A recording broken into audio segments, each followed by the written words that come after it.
नमस्कार साथियों। तो हम आपके लिए लेकर आए हैं प्रेरणादायक कहानियों का संग्रहण। तो आज की हमारी कहानी है दो बुद्धिमान बालकों की, सोनू और मोनू। तो चलिए शुरू करते हैं। एक समय की बात है, एक गांव में दो लड़के रहते थे। एक का नाम सोनू और दूसरे का नाम मोनू था। लेकिन दोनों पढ़ने लिखने में बहुत कमजोर थे। दोनों के माता पिता उनको लेकर बहुत परेशान थे। उन्होंने सोनू और मोनू को अच्छी शिक्षा देने के लिए बड़े शहर भेज दिया। सोनू और मोनू ने शहर में कुछ वर्ष रहकर अध्ययन किया। अब दोनों ही अच्छी शिक्षा ग्रहण कर बुद्धिमान और ज्ञानवान हो चुके थे। ज्ञानवान होने के साथ ही उनमें इस बात का घमंड भी आ गया था कि वे बहुत बुद्धिमान हैं। हर जगह दोनों ही अपने को अधिक श्रेष्ठ और दूसरे को नीचा दिखलाने का प्रयत्न करते थे। दोनों को कई बार उनके शिक्षकों ने इस बारे में समझाया, किंतु दोनों अपने आप को ही श्रेष्ठ समझते थे। शिक्षा खत्म होने के बाद दोनों को शहर से अपने गांव वापस लौटना था। रास्ता बहुत लंबा था। चलते चलते उन्हें रात हो गई और उन्होंने एक गांव में अपना डेरा डाला। गांव के जमींदार को पता चला कि उनके गांव में शहर के विद्वान आए हुए हैं। जमींदार साहब ने दोनों विद्वानों को रात्रि विश्राम करने और भोजन के लिए अपने घर आमंत्रित किया। सोनू और मोनू दोनों जमींदारों के घर आ गए। जमींदार ने दोनों के रुकने की अलग अलग व्यवस्था और स्वादिष्ट पकवान बनाए।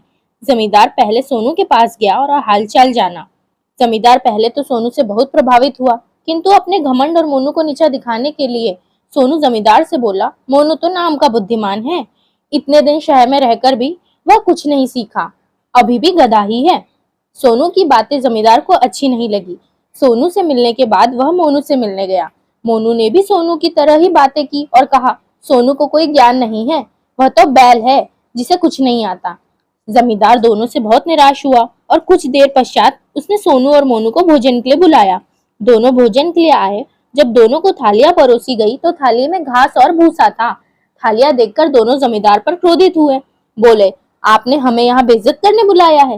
क्या हम जानवर हैं जो आप हमें भूसा और घास खिला रहे हैं? जमींदार हाथ जोड़कर बोला, मान्यवर, आप बुद्धिमान हैं और मेरे मेहमान हैं। मेरा उद्देश्य आपकी बेइज्जती करना नहीं। आप दोनों ही बुद्धिमान होकर एक दूसरे को बैल और गधा बोल रहे थे, इसलिए बैल और गधे को जो भोजन पसंद है, मैंने आपको भी वही भोजन परोस दिया। जमींदार की बात सुनकर सोनू और मोनू को अपनी गलती का एहसास हुआ और दोनों ने एक दूसरे से क्षमा मांगी और जमींदार को धन्यवाद दिया। जमींदार ने भी दोनों को स्वादिष्ट पकवान खिलाए और दोनों की खूब आवभगत की।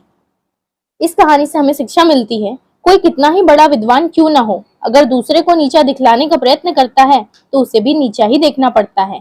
कभी भी अपने से बड़ों और विद्वानों की निंदा न करे। खुद को सबसे ज्ञानवान समझना ही व्यक्ति की सबसे बड़ी मूर्खता है। आपको हमारी आज की कहानी कैसी लगी कमेंट में जरूर बताइए। वीडियो को लाइक कीजिए और चैनल पर नए हैं तो सब्सक्राइब जरूर कीजिए।